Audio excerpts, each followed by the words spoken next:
Live from the circuit, Gilles Villeneuve is the iRacing Indy Pro 2000 series. We start to close in on the season finale, entering the last quarter of the season here in beautiful Montreal on what is a very brisk current Friday morning. It is bound to be an entertaining race for us here tonight with one of the smaller grids we've seen so far this season, but should still be a fun race nonetheless. My name is Lorenzo. I've got Lorenzo Bonder beside me in the commentary box. Connor Maddock down behind the cameras for tonight's race, with Stefan Schlacker, of course, standing by us in race reporter for tonight's 20-lap race. Lorenzo, we swing on over to Canada right before the final oval on the season, before the fearsome Nordschleife gets set to end off the season in September. Yeah, and we're coming up to the three most interesting races of the season. In my own honest opinion, Montreal, a very tight circuit, a street circuit of sorts, even though it's kind of like it is a purpose-built sorts of the track. But anyway, then we go to Worldwide Technology Raceway, which is a gateway for those who don't know the nomination of the track, which is a very tight oval. Might do some pack racing, so it's going to be interesting how that is done. But Montreal, either make it or break it, is going to be an interesting race. It's one of the most, I guess you could say, street circuit-like road courses out there. Of course, this track built on a man-made island and has been a staple in the FIA Formula One World Championship, holding the Canadian Grand Prix for decades now. And the track layout virtually unchanged since it was first created all the way back in 1978. The only major changes has been a slight alteration to the Turn 7A complex, and then don't forget as well, all the chicane layout changes made as safety standards improved throughout the 80s and the 90s and the blast down towards the Wall of Champions. Now we take a look at the point standings. Greg Seitz currently still in good championship standing, with Mitchell and Green just behind him in P number 2. Important to note for this race, Lorenzo, Seitz is here, Mitchell and Green is not. Neither is Medema. So Greg Seitz is looking clear to be able to run away with that points lead coming into the last two rounds. Yeah, he's going to get a huge cushion on Mitchell and Green, and if he gets good result, might be able to jump up that spot depending where he finishes. But we got the drop weeks and everything, so we can consider that this is Ian Green's second of the drop weeks he might have, so it won't affect him too much in the standings whatsoever. But let's see, we still have 2 more weeks after that to decide if he's good or not. Qualifying still underway with just over 2 minutes remaining. Greg Seitz currently sitting on pole position with a 1:31.639, rounding his second lap, thundering down the back straightaway up towards turns 13 and 14. There is RaceSpotTV's very own Stefan Schlacker, just trying to get his first lap in still. He has not been able to log a lap yet. Got a 1:35.613 on his opening lap. However, not sure if that ended up counting for him, so he is going to have a little bit of work to do if he wants to put himself up there at the sharp end of the field. And the problem for Stefan is that the time is running out. He's not going to have a lot of time. Actually, he's not going to have a time for a second lap. So it's going to be interesting how he makes this one work. Because other than that, everybody else in the grid actually did a time, even though they're spread out from one another. So it's going to be interesting. Stefan Schlacker diving into the final chicanes, being careful to avoid the NASCAR curbs set up for when the Xfinity Series ran here. Crossed the line for what will be a second and only lap long so far on the night. A 1:33.658, good enough for 12th place, and he'll get that time in. But Stefan's going to have quite a bit of work to do tonight if he wants to work his way up in the standings. Yeah, he's going to have to work his car basically second to last in this 13-car grid that we're going to have here tonight. So the thing is, I think he could have gone faster in that lap per se, because the car got a little bit loose. I think on the entry, he can detail that to us a little bit more as our qualify is over, I think. Qualifying is complete. We will go through now to the starting grid with every driver having set the laps. Qualifying being concluded a few seconds earlier than originally scheduled due to having everybody qualified up first. So Greg Seitz on pole position. 3/10 back is Fabio Berchtold down on the front row. Medema does make a late join. He'll end up starting up in P3 with Martin Arnoldus in 4th. Ignacio Sarmiento in 5th with Matthew Wright down in 6th, Lorenzo. Yeah, 7th place will go to to the driver of Eric Hunter, followed by Stefan Remedy. So row 4 is all Canadian from Frank Nguyen and Michael Olsen to round out the top 10. Chris Pollock and Stefan Schlacke in 11th and 12th. And in the last place in the 13-car grid is going to be Julien Ricard. He starts out about 2.5 seconds behind the leader. It's a pretty split up field when it comes to, over to a race like this. And of course, it's a very small field size as well. We were mentioning just beforehand, only 13 cars, which is the smallest grid that we have had to date so far in the series, if memory serves me right, at least here for this current season. So it's not a lot of cars out here today. There was going to be 24, but of course, you got one extra driver that jumped in at the buzzer, which then kind of split this race up into 2 different parts. That means we will have a smaller grid, but you will, of course, have the fastest 13 of the 25 drivers that registered for this split that will be going head-to-head here in Montreal. Yeah, so that makes the whole sense of the race a little bit more cleaner, because we know that Montreal is infamous for its turn 1 shenanigans. Not turn 1, but turn 1 all the way down into turn 4 shenanigans. So it's going to be interesting how they take this rolling start, and where does Greg Sides go on the pedal, because he dictates the field, right? And we've seen some cases the leader can go as soon as the pace car goes in, because he's actually clear to do so. Coming around to that turns 13 and 14 complex for the final time before we go green. Going to go 2 wide through that chicane. Always a tight thing to do, but as soon as they're out, Greg Sides gets on the throttle. The green flag waves, and we are underway from Montreal. Already single filed out all the way to the back end of the field, where they're battling for 11th and 10th, down into turn number 1 so far. Looks like everybody's going to scrape through with no contact, and pretty clean start so far to the race. Yeah, clinical start, but Stefan going 3 wide on the entry of the start-finish line, and then kind of shuffled down to 2 wide, and Stefan managed to jump 2 position at the start so far. Diving through the fast right-hand sweeper for hard on the brakes for yet another chicane, the first of many so far throughout this race. And I mean, I tell you what, it's a complicated track, and you can see just how little runoff there is to the left and right of the track, which is where the statement that this is sort of a street circuit type permanent road course really comes from. You can also see those white curves on the inside line. That's going to be very crucial to watch out for a lot of guys out there today. Of course, those curves are not built for open-wheel cars, because, of course, this is the version of the track that was out back when the NASCAR Xfinity, then known as the Nationwide Series, ran here. And they, of course, utilize those curves just to slow those stock cars down. Yeah, because they have so much power, and of course, the car is heavy, so they needed something to stop that car specifically. But it is a little bit of an unpopular choice of sorts, I think, in these modern standards, as they are going to the Wall of Champions. We're going to round lap number 1 out of 20.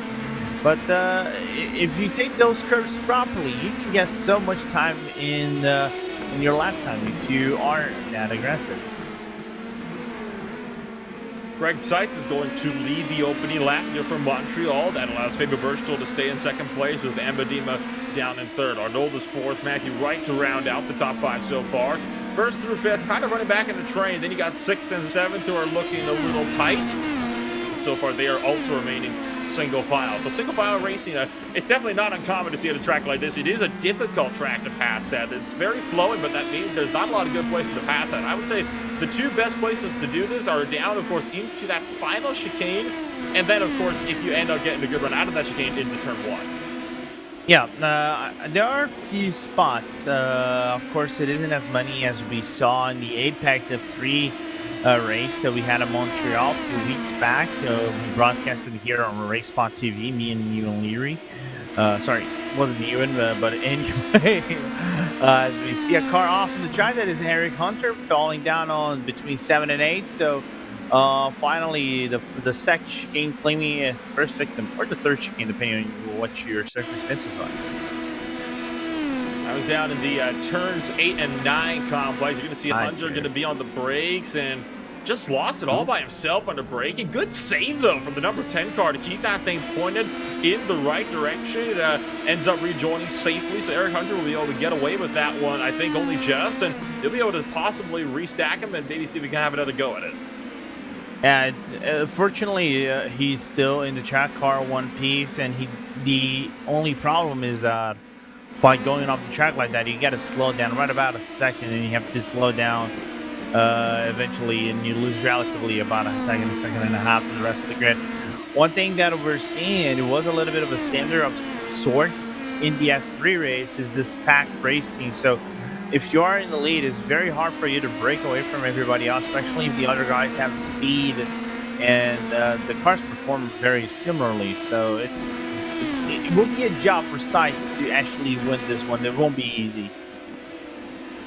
Schlacka having a bit of a run all the way out through the final corner near the wall of champions. Ended up with a little bit of front wing damage as well. I believe he might have had some contact about a lap ago, and that was with the number 6 car, Stefan Remedy. And you can see he is dropping back positions in a hurry. That front wing damage certainly impacting him in a big way. Chris Pollock has gotten past, so has Frank Newen.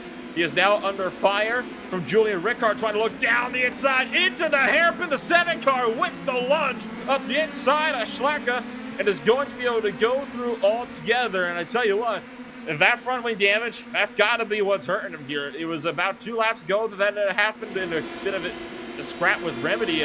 Wasn't a pleasant run at all for Stefan, and still losing more time down to Eric Hunter.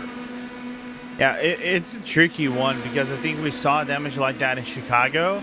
As we see Stefan going up the wall, nearly crashing the back of Julian Ricard as he comes down into the pit lane. And this looks like might be a race done for our own race spot commentator.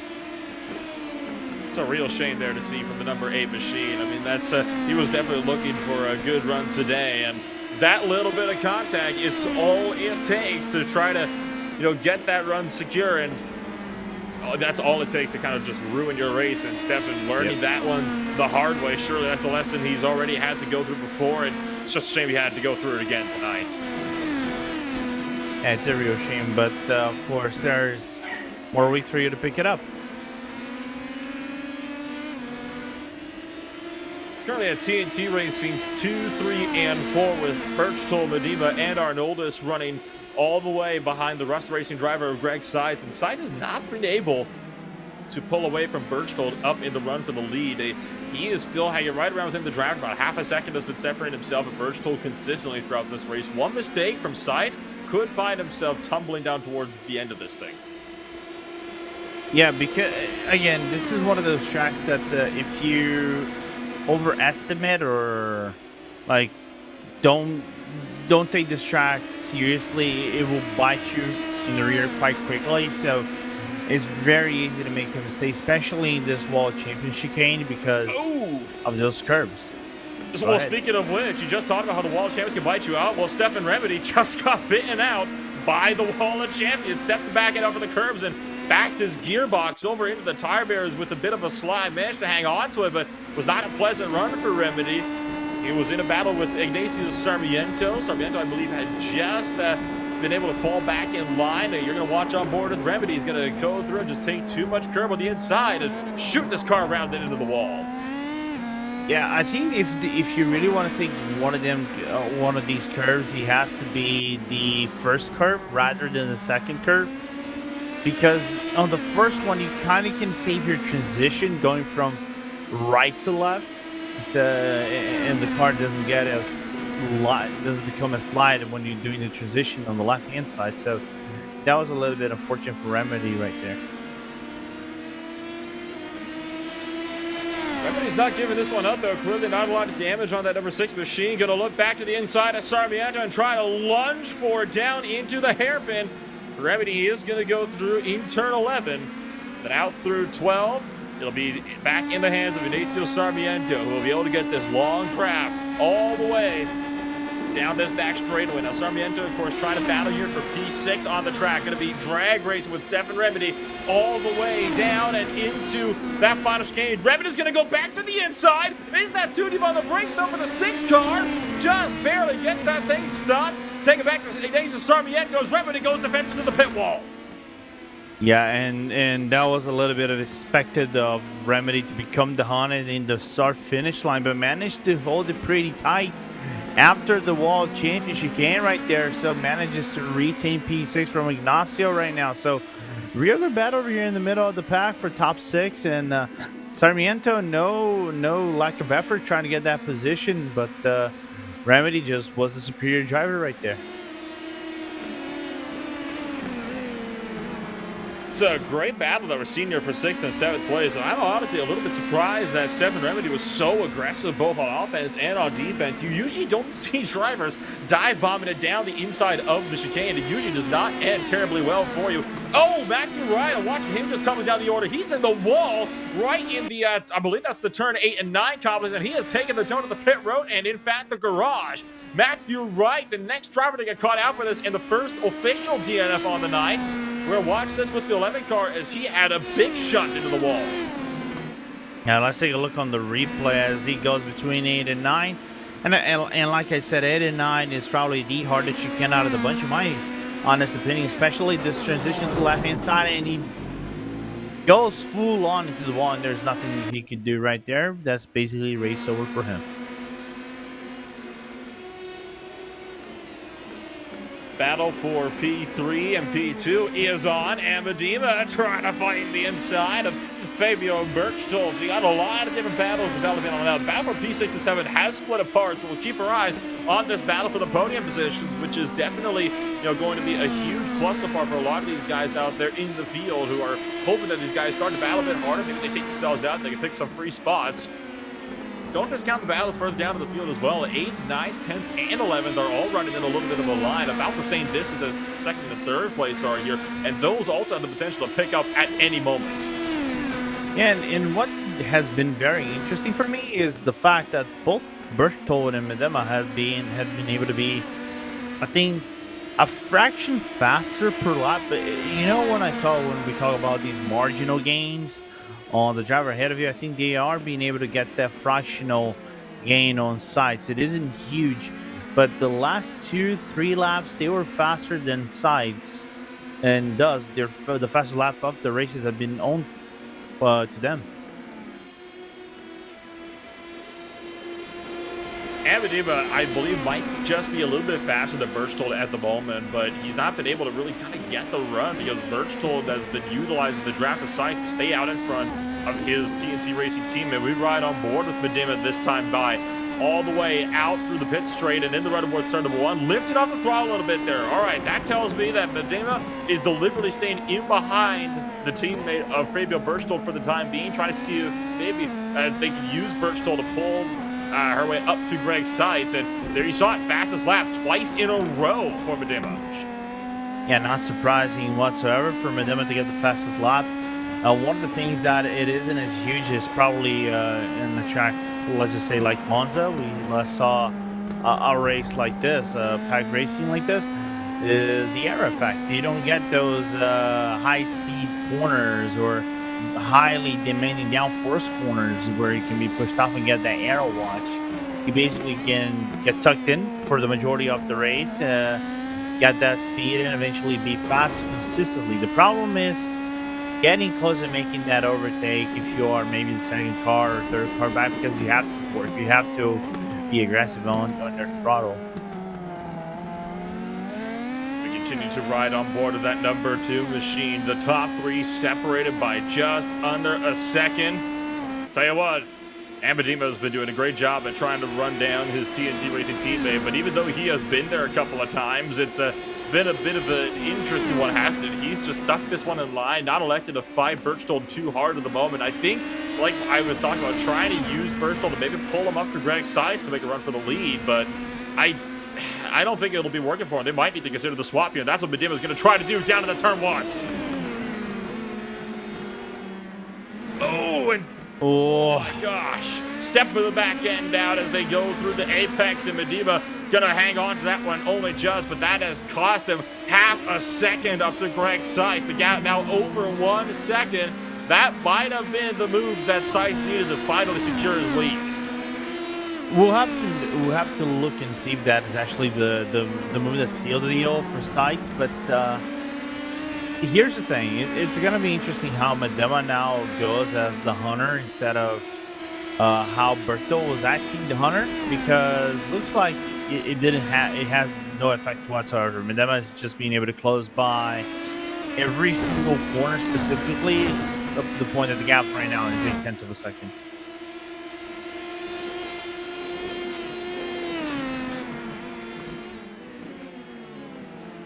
Medema trying to reel in Greg Sides. You can see just how fast he is, closed in by another 1/10 of a second. It's now 3/10 now. Just this lap alone, even with that mistake, Medema is the faster of these drivers. This could be an interesting one if this manages to get a little bit closer. We're closing in on that halfway point, so there still is a long way to go in this race.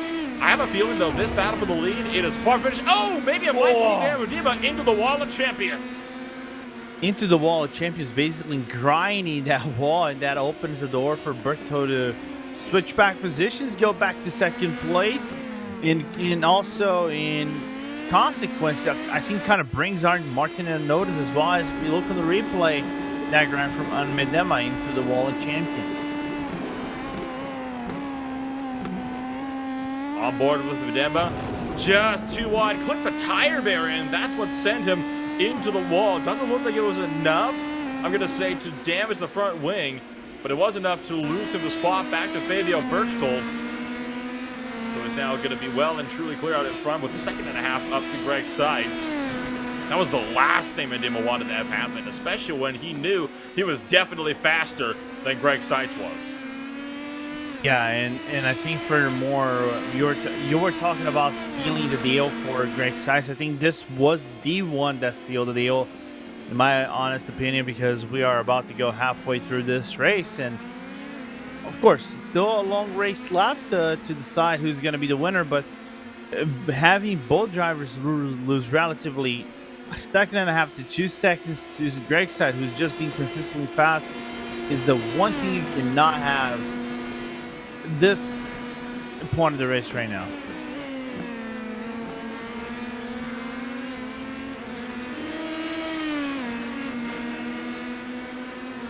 Medema and Berchtold remain two of the closest drivers out there on the track. That being said, the battle for what is now 5th and 6th place, with Wright's exit is starting to close it as well, with Ignatius Sarmiento and Stefan Remedy looking to get a little bit tighter, just half a second separated the number 6 and the number 9 driver as well. So we got to keep an eye on all these little battles, taking place as this race goes on.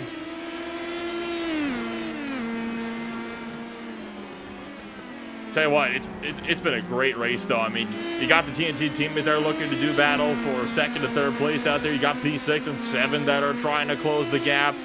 It has split apart for the most part throughout the field. Those are really the only 2 battles you got. But I tell you what, it was a really entertaining first half of the race, to say the least, as we crossed that threshold with about 9.5 laps left to go.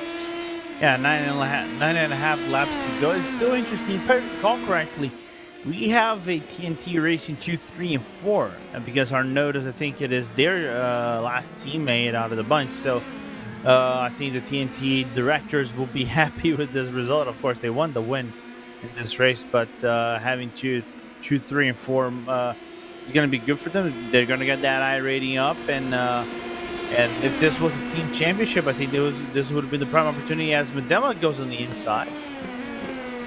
Berchtold kind of giving Medema a little bit of a favor there, backed off on the entry to the turns 13-14 complex to give Medema the space to work with as he threw his way out of the final chicane. 9 laps remaining for this top 2. I have a feeling that was a calculated swap, trying to see if maybe Medema can have the speed to run down Greg Sides, but he has got 2.2 seconds he needs to make up.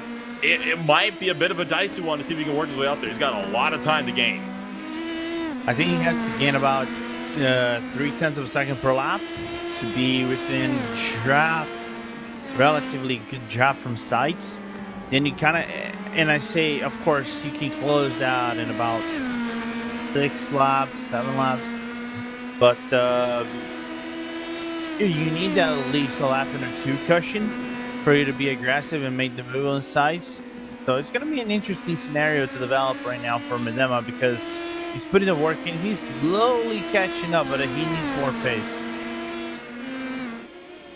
Still hovered around 2.2 to 2.3 seconds in the battle for the lead, and just in behind of these top two the second and third place drivers, you can also see Martin Arnoldus, another TNT Racing teammate, just kind of waiting around in the wings and kind of running his own race in that number 5 machine. Arnoldus has not had too much competition all race long. Started in 4th place and remains in 4th place. In fact, he, along with Michael Olsen, are the two drivers, of course with Greg Seitz, that has so far not moved at all from where they originally started in this race. Yeah, this has been a race that I think where you started is where you stayed for the whole majority of the race. I think the only scenario that could have developed, I think, was Stefan was, at the start of the race, he was moving up the field really quickly. He was about 4 spots up until the incident he had with Stefan Remedy, and he had to swap his wing, his front wing. So after that, I think the grid is basically stale for the whole majority. It's a bit of a stalemate at this point, isn't it, for a lot of the battles that you got out there in the field, isn't it? I mean, you got Fabio Berchtold, who is definitely really close to Amadima, but it's hard to say if you want to go for that position on your own teammate, especially when you want to give that teammate the chance to run down the race leader. But it's also worth noting that while Amadima has got some serious pace underneath him, it's not enough to run down Greg Seitz. In fact, you look at the timing boards, Seitz is pulling away, already gained time by over half a second on just this lap alone. So Greg Seitz has put the hammer down, and Medema at this point is not going to be able to catch him if he keeps that pace up. No, I don't think so. I think only World Champions or Turn 4 incident, Turn 5 incident, to be more correct, would take Seitz win away from him. So far the Rust Racer, just Rust Racing driver, proving why he's probably the odds-on champion at this point of the championship.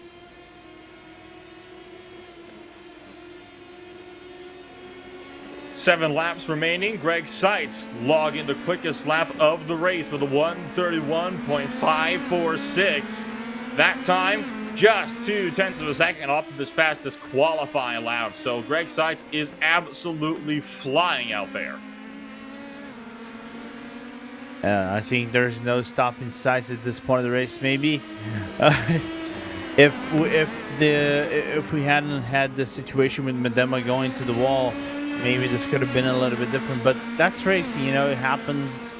The only thing you can have is put your head down, and keep on driving, keep doing your own laps, stints, and lines, and be consistent in it, and then finish the race.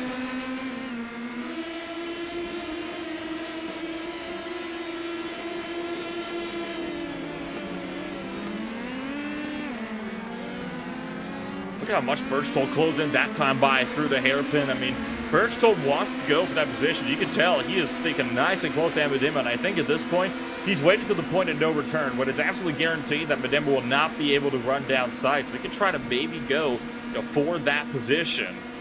Like I said, it's a difficult call, especially if you got a teammate. The last thing you want to do is end up wrecking your teammate while you're battling them, but it's pretty clear at this point that this race is Greg Seitz's to lose. Yeah, this is Greg Seitz losing.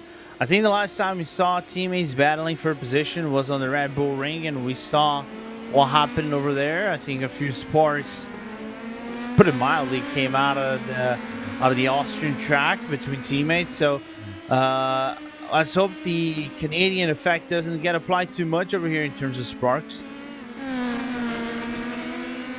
Here's the hope, and I know over here in BC we've had all the sparks I think we can handle for one summer. I tell you what, I mean, Berchtold and Medema, the potential for some sparks between these two is certainly growing with every single lap. I mean, it's only a matter of time, because at the end of the day, there comes a point where, forget being teammates, you either get the position or you don't, and you know, all these drivers want to finish up as high as they are. They're racers after all. This isn't like, you know, real life where team orders can play a really huge factor. It's not a special event or anything like that. It's an official race, and it's a casual Friday night iRacing race, which means that, honestly, you have the ability to go for these positions. I mean, look at how far Berchtold, again, throwing it up the inside of that hairpin. They're trying to close in. Oh, and Arnaud is locking up on the hairpin a little bit over there, so losing a little bit of time. But, all right, then it comes a question, okay? This is championship implications of sorts. You know, Medema is starting the standings. Berthold, I think, is P6 in the standings. And you know the gap between Medema and I think that is Ian Green. It's non-existent. So one race would bring Medema, I think, into P2. I think Seitz just on the best lap of the race once again. So 131.425 for Greg Seitz. So the Rust Racing driver getting a really good racing over here. So if you're Berto, do you really want to push and jeopardize your teammates' possible P2 position in the standings? You never know. I mean, Eminem will certainly be trying to run down Mitchell Green as best as he can, especially with the fact that Green not present so far in this race. You, of course, have Greg Seitz continuing to pull away. And like you mentioned, for him, it was a 131.425 last time by. Just to kind of give an example of how close that is to his qualifying lap, that was a 131.312. That's just over a tenth of a second off. This is going to be some insane stuff potentially here for the ending of this race. Want to take a ride on board here? We'll take a lap with Fabio Berchtold for some good old RaceSpotTV fan immersion.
Three laps remaining from Montreal. Greg Seitz still out in front by about 3.5 seconds. It closes on up a little bit in the first sector of the lap, but quickly just goes further and further apart as the lap goes on.